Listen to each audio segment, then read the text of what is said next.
അപ്പൊ നമുക്ക് ഈ വിസ ഒക്കെ കിട്ടാൻ വേണ്ടിയിട്ട് നമ്മൾ നാട്ടിലെ ഏജൻസിനെ എവിടെയെങ്കിലും അപ്രോച്ച് ചെയ്ത് കഴിഞ്ഞാൽ നമുക്കത് ഈസി ആയിരിക്കുമോ? ഇപ്പം നാട്ടിൽ കുറേ ഏജൻസ് ഉണ്ട്. അപ്പം പിന്നെ ഇപ്പോൾ ഫോർ എക്സാമ്പിൾ ആ ഏജൻറ്റ് ജപ്പാനിലുള്ള കമ്പനീസുമായിട്ട് കൊളാബറേറ്റ് ചെയ്തിട്ടുള്ള ഒരു ഏജൻ്റ് ആണെന്നുണ്ടെങ്കിൽ ആ വഴി വരുന്നവരുണ്ട് കേട്ടോ.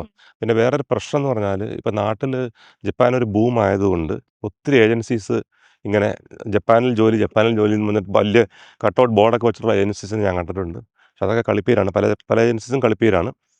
അവരൊത്തിരി പിന്നെ പൈസ ഇവരുടേത് മേടിക്കും. അതായത് 5 ലക്ഷം 10 ലക്ഷം എന്നൊക്കെ പറഞ്ഞിട്ട്. പക്ഷേ ഒരു കാര്യം എനിക്ക് പറയാനുള്ളത്, ജപ്പാനിൽ നമ്മളിപ്പോൾ ജപ്പാനിലുള്ള ഒരാൾ ജോലി കിട്ടണമെന്നുണ്ടെങ്കിൽ 5 പൈസ കൊടുക്കേണ്ട ആവശ്യമില്ല. കമ്പനി ആരുടെയൊന്നും പൈസ മേടിക്കത്തില്ല. പിന്നെ ഈ റിക്രൂട്ട്മെൻറ്റ് ഏജൻസ് വഴി നമ്മളിപ്പോൾ ജപ്പാനിൽ ജോലിക്ക് വേണ്ടി പോവുകയാണെങ്കിൽ അവർ നമ്മുടെ കയ്യിൽ നിന്ന് പൈസ മേടിക്കത്തില്ല. പൈസ അവർ മേടിക്കുന്നത് ഏത് കമ്പനിക്ക് വേണ്ടിയിട്ടാണ് അവർ റിക്രൂട്ട് ചെയ്യുന്നത്, ആ കമ്പനിയുടെ കയ്യിൽ നിന്നാണ് അവർ പൈസ മേടിക്കുന്നത്.